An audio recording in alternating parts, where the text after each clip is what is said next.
The tech bros are trying to take away your humanity, but you're not a machine. Let's talk about what it means to live like a human in this high-tech world. This is Analogish, and I'm your host, Becky Mollenkamp.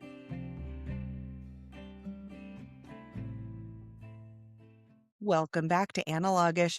I'm super honored and excited today to have Mikki Kendall, author of Hood Feminism, who is a writer, diversity consultant, and occasional feminist, which is funny since your book is called Hood Feminism.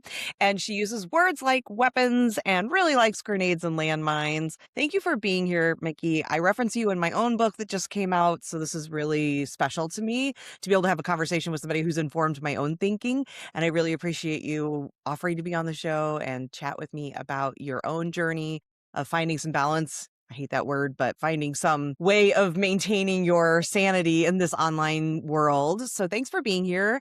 Anything about your introduction that you wanted to add? No, that's fine. That one Okay. was fine. I am filled with shenanigans. It's fine. Well, I They should love be just shenanigans. And you're talking about not wanting to be nice, but that being nice is exhausting and kind is a different sort of experience. And that was just before we hit record, saying that leans into, I think, some of what we're going to talk about here, which is, as you mentioned, you've become sort of this public figure and not just a rabble rouser, your words. And that has changed your relationship, I have a feeling, with being online, when suddenly being online has some weight to it because people think they know you, all the parasocial relationship stuff. So what has that been like for you over these since your book came out like 6 years ago, that experience? How has it shifted your relationship with being online? So in many ways, being online is work now. This is not a knock. I love people that want to read my work and engage with it. But everything I say and do has a weight attached to it that I did not necessarily assign.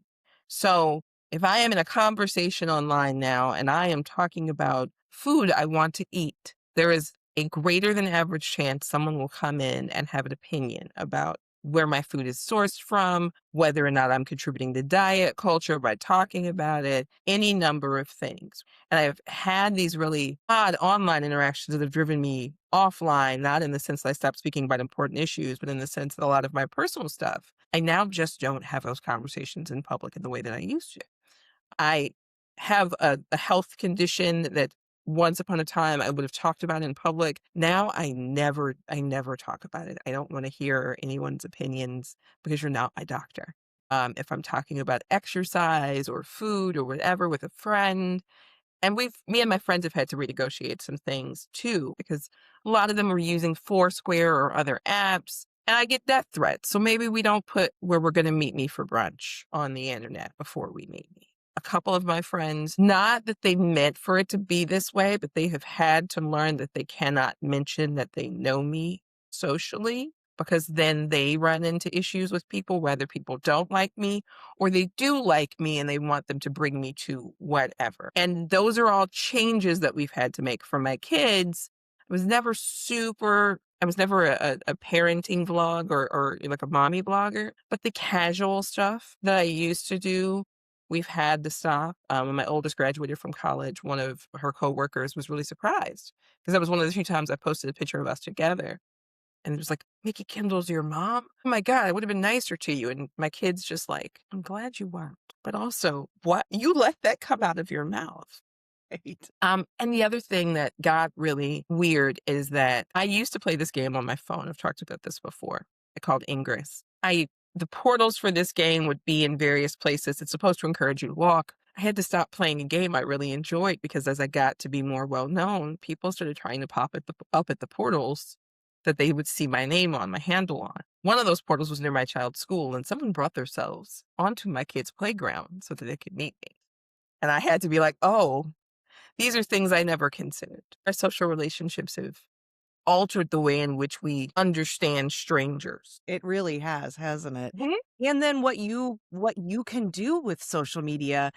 Do you feel that weight of expectations then when you go to post anything online? Like, what is that mental process for you on deciding what I'm going to post? Is this worth it? Like, what goes through your mind? Even though I try not to ever trigger a dog pile in my mentions, I know that there is a risk. And there are people who will tell you I can't control that. And it's true, you cannot control it, but you can control the framing with which you present what someone said. Now, there are some people who say things to me and I'm like, oh, you want to fight? Well, you can have it. And then there are other people where I have to catch myself because I have to be like, you don't know the door you're knocking on. And I now need to reply to you and not quote reply to you, ignore you and mute a lot more than people realize. Sometimes I block people. Um, because some of the egregious stuff is coming from people who are very clearly kids. And I try not to set a kid up for an internet backlash. Now, on the other hand, if I can tell that you are A, not a child, and B, you have decided to say certain things to me, threats, that kind of stuff, I don't care how upset you get. I'm not going to care, right? Then I'm fine with it. But I know now my following on Blue Sky and other places is not as big, but it's not small either. But I was up to 165-ish thousand followers on Twitter. That is a number at which you have to watch what you say, because I was getting like 20 some odd million views every month. If you left me a death threat sometimes, I didn't even see it. And someone else who saw it led the charge that got you off of the platform. You send me angry messages at, I don't know, 3 a.m. my time. I am in bed asleep.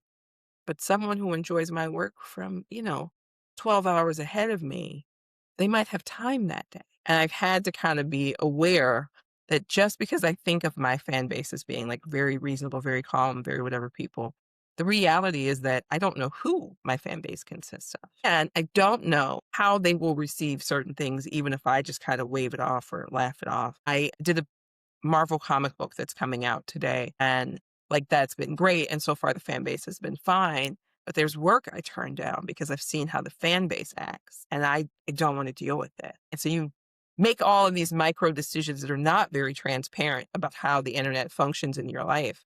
And I've said for a while now, I think we're going to see the death of social media before we see the curing of the problems of social media. And I'm curious what you think about AI now and how I'm thinking the eye roll tells me a lot.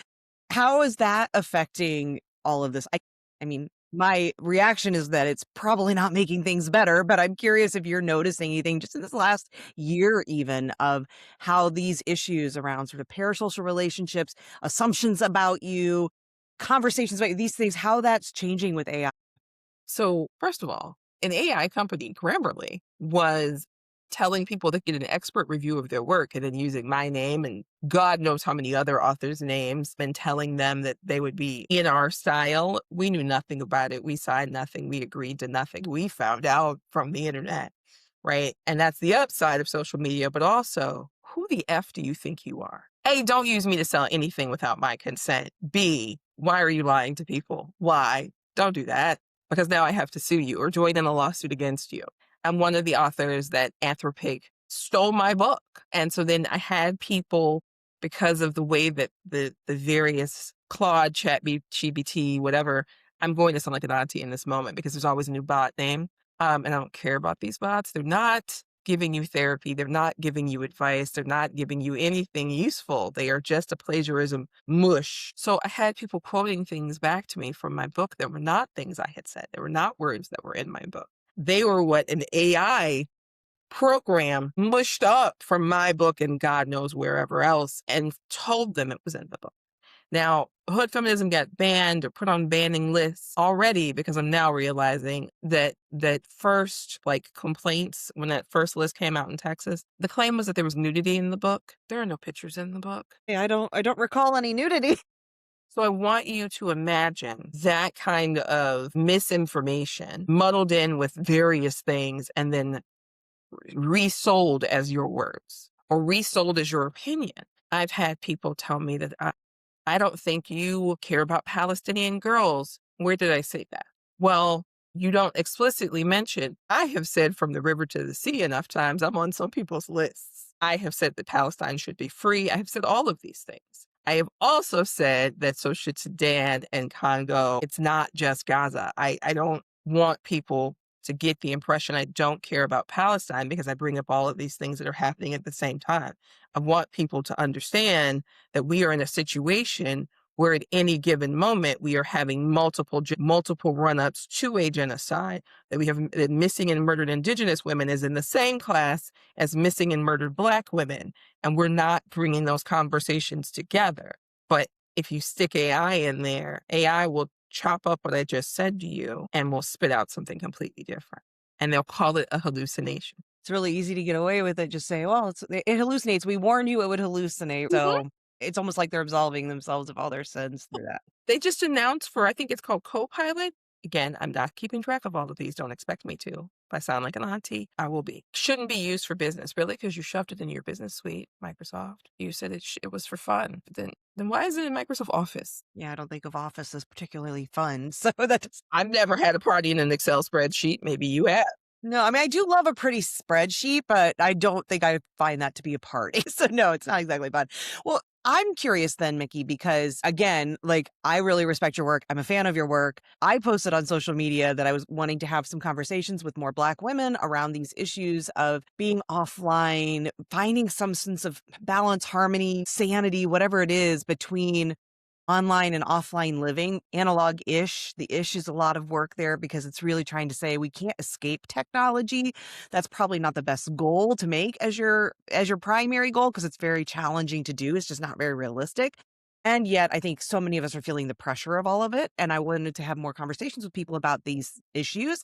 And you said, this is a conversation I want to have, which blew my mind because it was like, I don't know you. I respect you, but I can't believe you said that you stepped up. So I'm curious what it was about that appeal that I put out that got you interested, that made you say, I want to step up instead of me sort of coming to you and saying, would you pretty please do the show?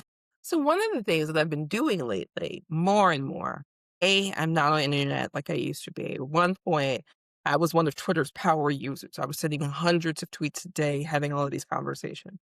I can't even tell you I send 100 of anything a day at this point. But also, a lot of times now, I'm just turning off all of it. I go outside, I go for a walk. I try to walk 3 or 4 miles a day, most days of the week. I'm not always successful, but that's what I try to do. And I'm listening to music on that walk is the most connected I am, or I just touch grass, so to speak. And in part because it started to feel, yes, like work, but also like everyone's yelling at each other. And it's not even a useful bit of work on the internet. I have a running joke that Threads is where people go to raise their blood pressure. And I'm not sure anything else is happening on Threads. And I feel like we're not having enough conversations about the fact that you do not have to fight with strangers. And I know that could sound hypocritical coming from someone who sometimes does fight with strangers. Who says they use words like weapons? Yeah. Right. But some strangers are worth fighting with. And sometimes it's just a bot.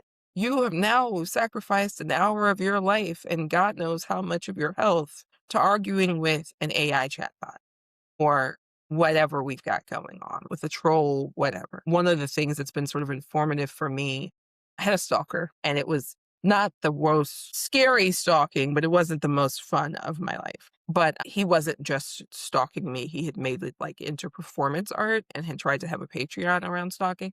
I can't explain many of the words I'm using to you right now. That's audacious. Yes. And so then he also starts stalking one of the cops that gets involved. He ends up inadvertently stalking her little sister.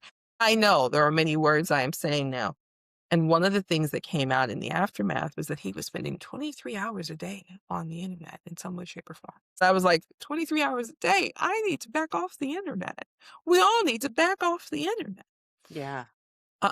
And so when this stuff started to come out around how AI is negatively impacting cognitive function, I said, oh, I don't want my brain to be a potato when I'm old. This is a very self-centered thing. But then my very next thought was, how much time are we not devoting to fixing things? How much time are we not devoting to creating, to inventing, to literally anything else, to relationships? And I don't know, it's been really making me reassess. And, my kids are adults now. We've had a really good relationship, but I'm also able to see on the internet some of the mommy vlog and that era.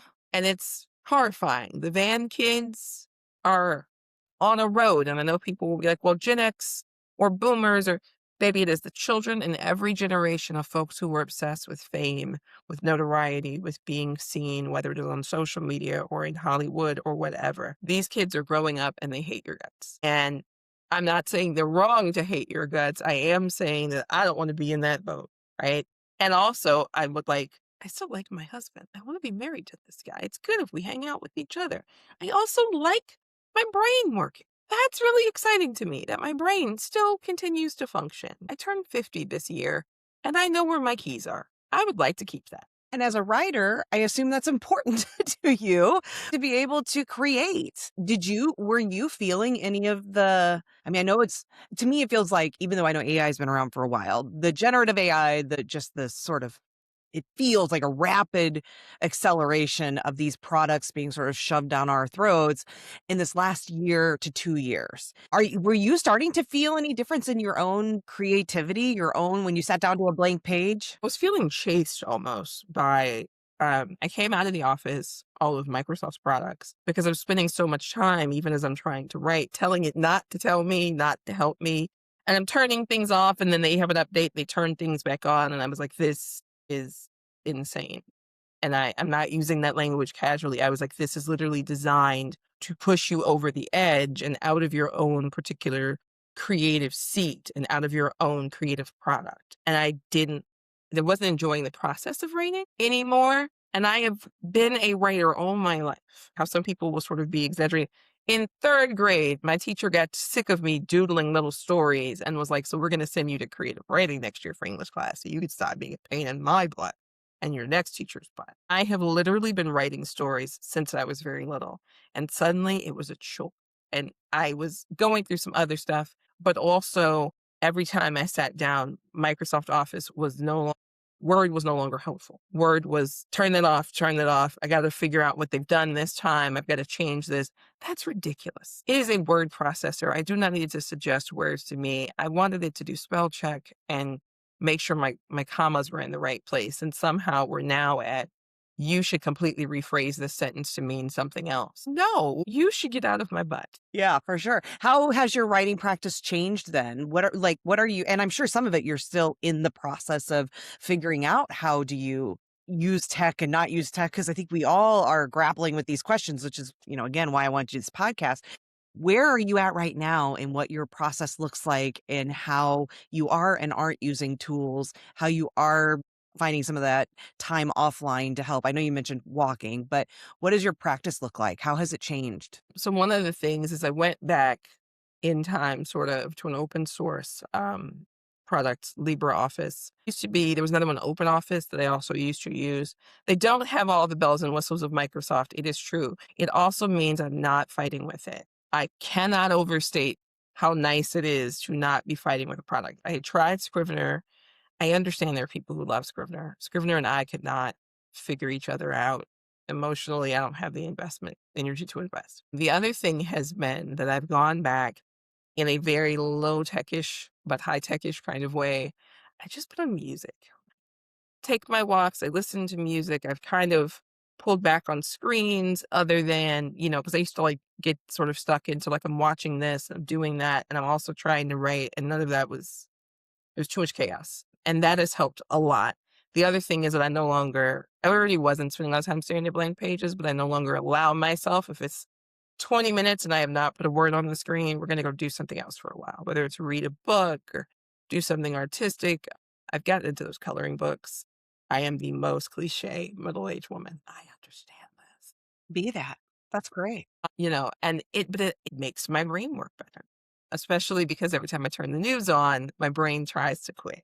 It tries to evacuate itself from the entire situation. And to being able to give myself the gift of being like, hey, I'm going to go read a bad romance novel. I am going to go cook or go outside. If I am going to sink whole time in the tech lately, it has been watching people's food videos, partially also because I just need recipe ideas. I'm tired of all the food I make. But even that is some of it. Sometimes you open one and A, it's AI, or B, this is not a meal. I don't know what's happening. There's a whole other conversation to be had about the impact of social media on food culture and how we perceive what people do. There was a nutritionist the other day who was criticizing someone's "What I Eat in a Day at My Job" video, and it was like, this is not enough calories. This is only 1,100 calories. Saw that. She didn't say that's all she eats, period.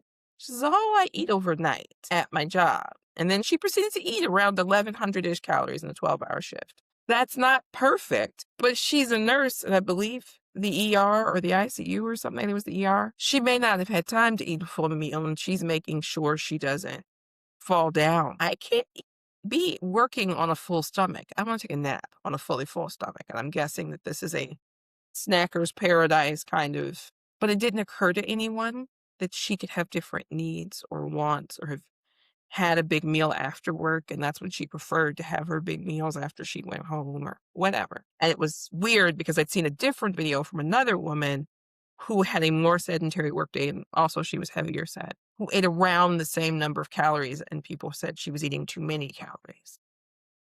Isn't that interesting? And I was like, the trap. The lack of critical thinking, the rush to just judge no matter what, the Mhm. rush to be right, all of these sorts of things that we see.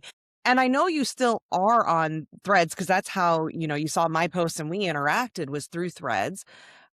I also find my cortisol spiking when I go to Threads, and I meet people that way too. Like, I Right? actually consider social media social. I don't know that everyone does anymore, but I think of it back as like 08, 09 Twitter, where I actually met some of my best friends through Twitter. I'm still getting to meet people through Threads. You're still using it. Do you have guardrails around it now? What does it look Yeah. like for you now? So I used to do these long, like 20 comment threads and explain all of this stuff in great detail. And I don't do that anymore. Right. And you either get it in the three or whatever I say, or you don't. And it doesn't matter whether you like me or you hate me or you want me to whatever. There was a young lady who had some strong feelings about my ex-husband and how I talked about my divorce after my divorce. And once upon a time, I would have gone completely off, right? And she talked about how it hurt her feelings the way I responded to her the first time. I'm sorry I hurt your feelings. In the back of my head, I thought, I've been divorced from that man for 20 years. I don't know why we're having a relitigation of a divorce that's older than you. I'm not going to do it. I started to have that sort of internal conversation. Is this worth it? Do I care that much?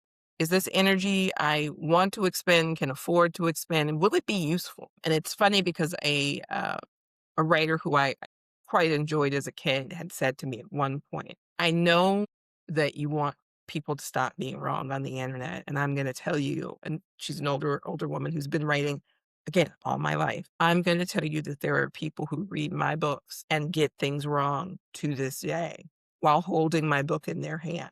So you are having conversations with people who cannot or will not operate in good faith. And I had to kind of go, you know what? Because I'm thinking of this as social and we're all operating from a place where we want to know stuff, we want to learn, we want to debate, discuss, whatever. But some people are just there to be sea lions and trolls or to upset people. They're getting their kicks off of whatever. Or they're there to be racist or sexist or whatever. And I have apparently reached a place, especially now, where I don't really care why you're a jerk. You can yell into the void. What do you think is your age, maturity, wisdom, all of that versus the time, just like saturation point, AI, everything kind of happening now versus like I've reached a level where I don't necessarily need this to sell books, to get a book contract, whatever the things are. Like if you had to look at those three sort of pots of this Venn diagram, how much do they overlap or is there one that you say it's more that? No, I think they're overlapping and relatively equally. Possibly a little more with my career having reached a point where I don't have to prove anything. I don't feel like I have to prove anything. But also a little bit of age, a lot of bit of me finding out. So I am one of those people who likes to learn new things about tech, right? So finding out how much of Twitter, for example, was bots, like it wasn't real people that were stirring the pot. Finding out, and this is old data, but there used to be a platform called LiveJournal that is owned purely by Russians now. But at the time, it was built in America, it was run by a company called Six Apart. At one point, they had released the fact that LiveJournal's trolling problem came from somewhere around 300 people were up to like 300,000 troll accounts at one point. Like they would just get an account killed and they'd start a new one. And this is what they did. This is how they spent their time. And I had started to think about how they migrate from platform to platform. And sure, there are more than that on, say, threads or whatever. But if you ever see a fight that seems like it happens every 3 business days, where diaspora wars for whether it's Black or Asian or whatever, intercultural stuff, whatever. Some things are real issues, and some things you start reading and you realize this is the same thing regurgitated from a few days ago, from a few months ago. I don't even engage now in the like, is Taylor Swift MAGA or not? Like interactions, because I've seen that same script enough times to know that no one involved in that conversation is real. And there comes a point where you have to kind of step back and be like, okay, to poorly quote my grandmother, if you roll around with a pig, both of you are dirty when you get up. And why am I getting dirty? And so there's that. And then there is just the overwhelming, like, bigger bubble of being like, I don't even know if you're worth my time, if this is worth my time. Because yes, my time has value, but also if you're stuck on being ignorant, if you're stuck on being racist or sexist or whatever, at some point, we should just leave you behind. We should just no longer pour energy and investment into trying to convince you not to be a creep. You want to be a creep. Who am I to get in your way? Especially on the internet. If you come to me physically, we might have a different conversation. One of the other things has been, I do this thing. I am a Second Amendment feminist, we'll put it that way. Periodically, when the tenor of commentary gets a little too pointed, I remind people that there are things in my house that go boom, and it turns the volume down so quickly. Interesting. And I always think, you're not gonna fight me. You can't beat my ass though. So, like, what are we doing? What?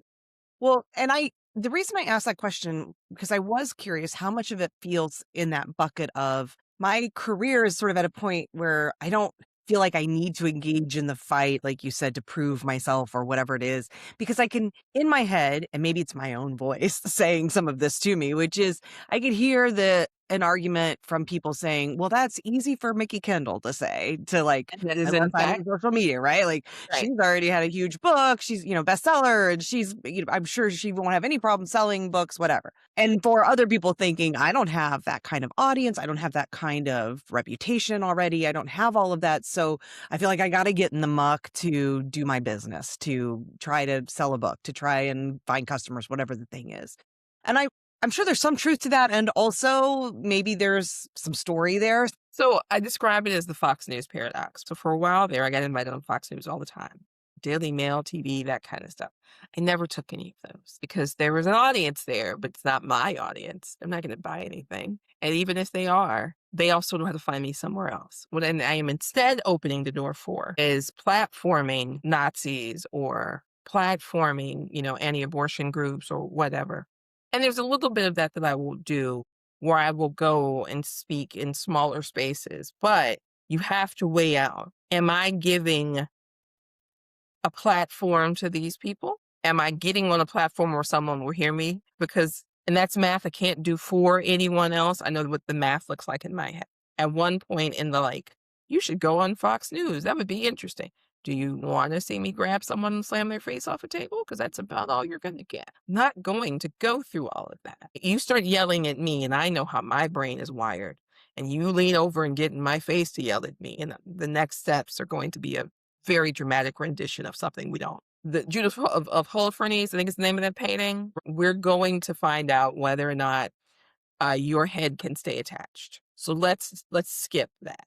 And then the other thing is that I have seen what has happened to people who've done those kinds of shows. I've seen what happens with people who spend all of their time fighting on the internet. I'm watching, and I'm not going to name names, but I'm watching a book that could have done well. The author has spent a lot of time getting into arguments over the last while. I've seen the reaction from what should be the audience base. Maybe not the initial audience base, but the people who would hear about it, be curious, check out the author's personality, decide if they like them, maybe they get the book. Because I am not everyone's cup of tea in any stretch of the imagination. And I can be just as loud, just as aggressive, but there are places where I just don't bother going, or it's just not worth it to go. And I've noticed that if you get too far in the mud, people don't remember you wrote a book. They don't remember you for anything else. They just remember you for fighting. They remember every time they see you. Oh, that's the girl that's always fighting. That's that writer that's always into it with other writers. You are building or damaging your own brand in that way. And there's a certain amount people love to see that you don't take BS from people. And then there's a point where people start to be like, hey, you're a little bit of a bully, but they can still kind of forgive it depending upon what's happening. And then there's a point past that where they're just like, you got nothing to add to my life because yours is a mess. Do you feel pressure when you're working on a project from a publisher or whoever is maybe, when you're writing for someone else or someone else has paid you or has expectations around something performing in a certain way? Is there that pressure to show up online in a certain way? Are you resisting that in a different way now than you might have 5, 10 years ago? There's expectations. So this is a good and bad. I have an amazing agent who is like a tiny shark. Jill Grinberg is wonderful, but also I think she eats babies. I don't know.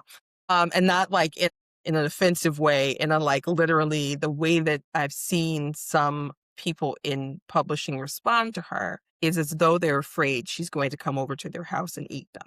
And so she'll tell me sometimes, this is worth it, this is not worth it. One of her things has always been, you getting paid to be there.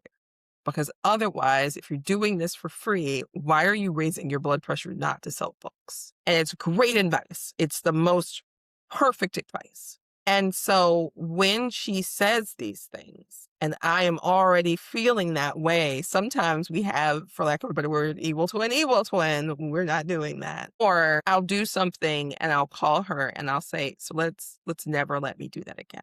I don't know what I was thinking. And that helps. And then when it comes to certain publishing requests for PR and whatever, there's a lot of PR I'm willing to do, right? I made a commercial in a Target. I made a reel in a Target for my book. I was willing to do that. This was years ago, right? Yeah, let's Before, make it clear that was yeah, years ago, not now. my book was on Target shelves when it first came out, and that was a thing. And I was willing to do that, as goofy as it felt to go into a Target and be like, hey, your corporates had to show you this so I could do this, and have the manager look at it and look at me and be like, all right, and then be in the aisle making this TikTok. So there are things you do, and then there are things where you can really push back. Fox News, Daily Mail, that kind of stuff, all media is not good media. And I know, especially as a writer who's trying to get your book out there, it can feel like all attention is good attention. That is not the case. That doesn't mean that you can't be good depending upon what you've done. But I'm going to go out on a limb here and say that if you are writing about feminism, if you are writing about how to survive in the workplace as a woman, or any of these other books around race and class and gender, this is probably not going to get you much of an audience. You might not get a lot of audience, a lot of right-wing places. You may find your audience is podcasts, your local PBS station, your local Good Morning America or Good Morning Seattle or whatever the name is, right? CBS used to be a really good place. Not sure that's going to go, but let's say that you're on one of their morning shows, that might be fine. The way things are going in media, yes, you will have to promo yourself. However, I don't want you to feel that you have to sacrifice everything to that pressure, because ultimately it's your name that's on the front of your book. It's your name that's on your project. And after that pressure is gone, you will still have to live with the things that you have done. Legacy matters. Yeah, because you've mentioned that a couple of times. Like, you're going to be remembered for how you show up. And is that how you want to be remembered? And I think sometimes that can get lost when you are feeling, and it's by design that people feel this like, I have to be seen, I have to be found, I have to be known. The visibility curse that, is created by the world we live in with all this tech being available. And it can be hard in those moments when you're feeling that pressure to remember, yes, or my choices matter, and I still have to show up in my value set, which brings me to what feels like an obvious question, but I still feel like if I don't ask it, people will be like, why didn't you ask Mikki Kendall about feminism?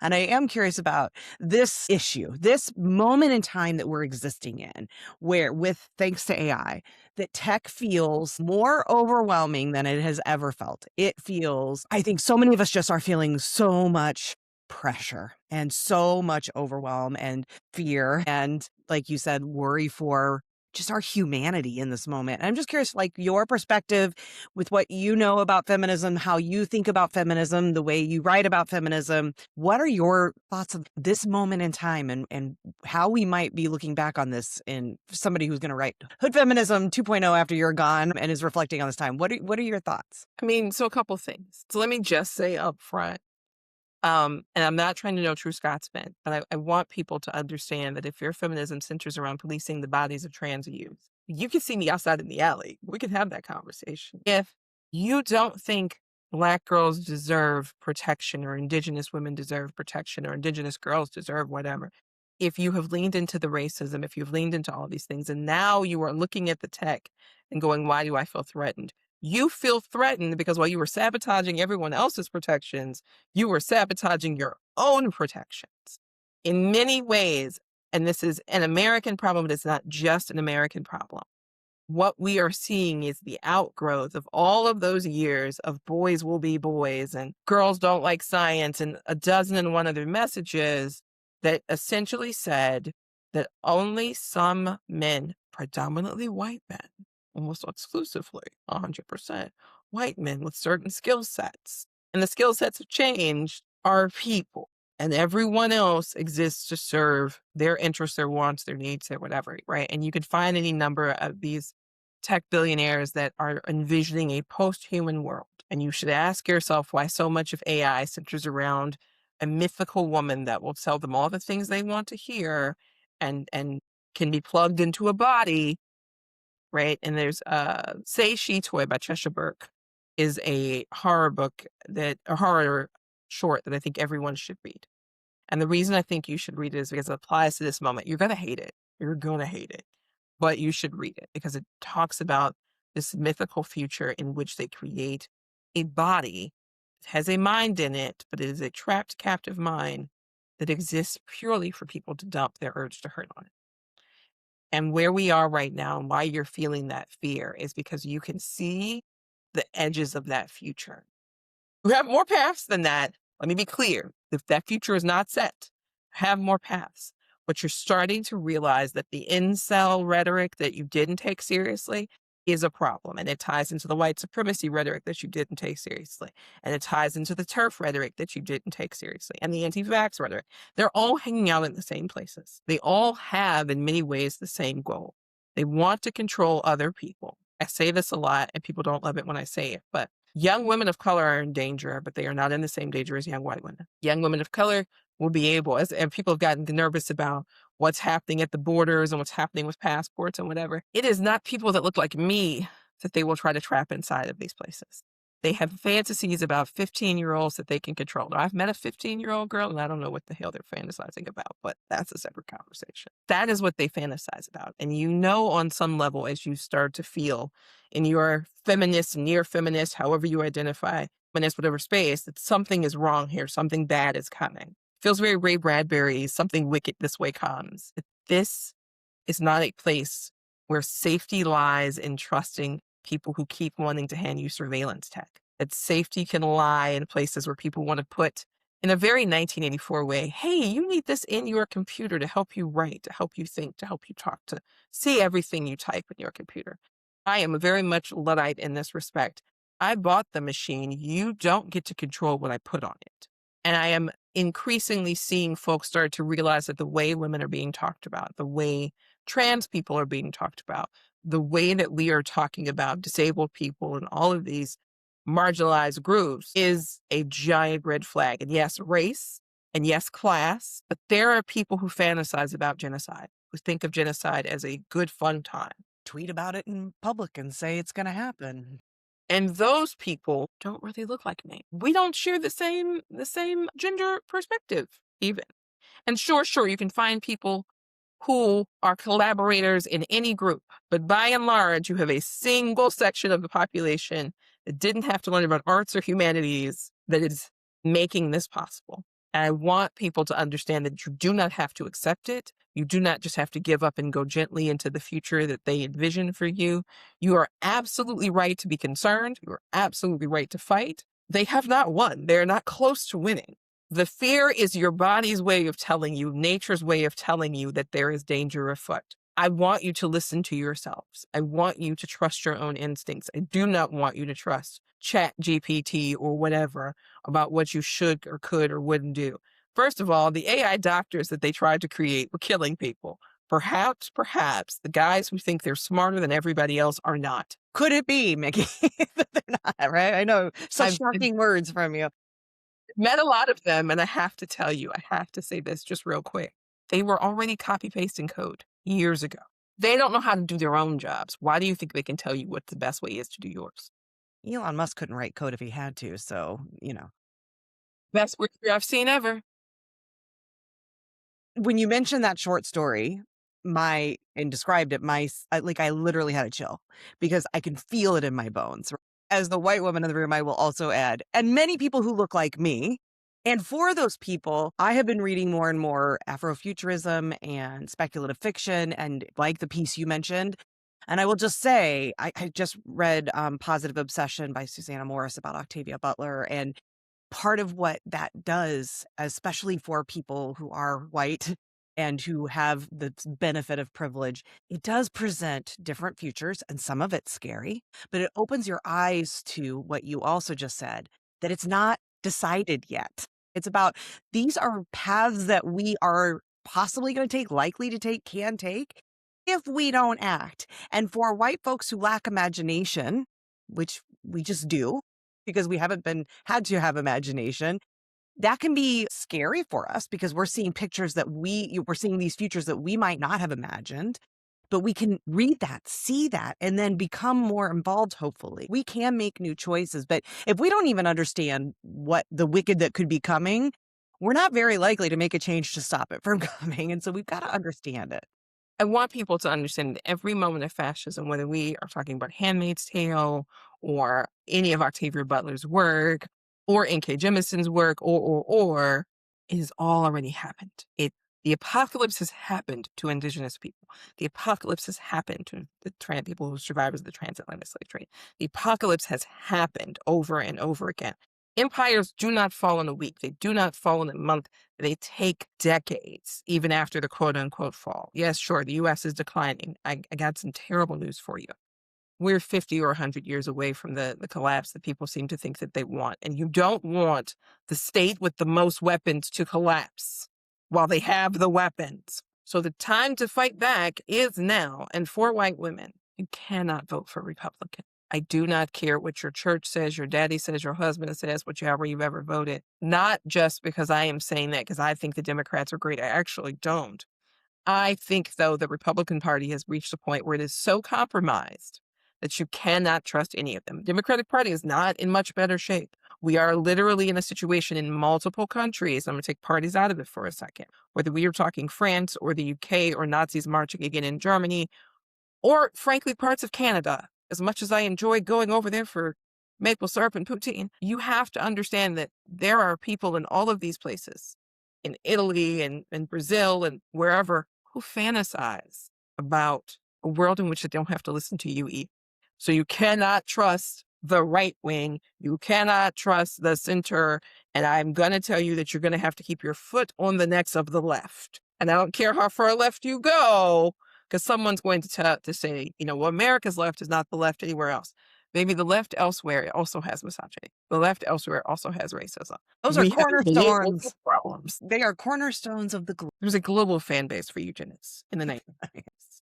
Global. So you can never forget that the misogyny, the eugenics, the hate for people that don't look like you, don't think like you, don't worship like you, don't whatever like you, it is a human problem. And one that actually AI is not going to make better. AI is actually making it worse. Right. So removing the human element actually doesn't make it any better.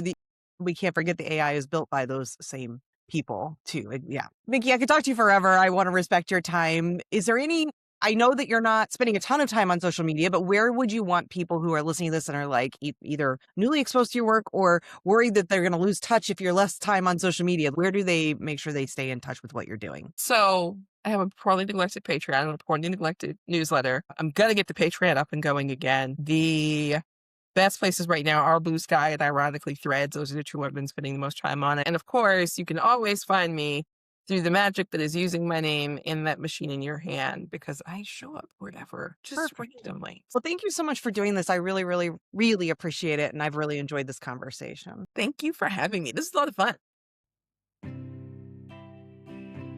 Thanks for listening to Analogish. This episode is over, but the world is still out there. Go find it.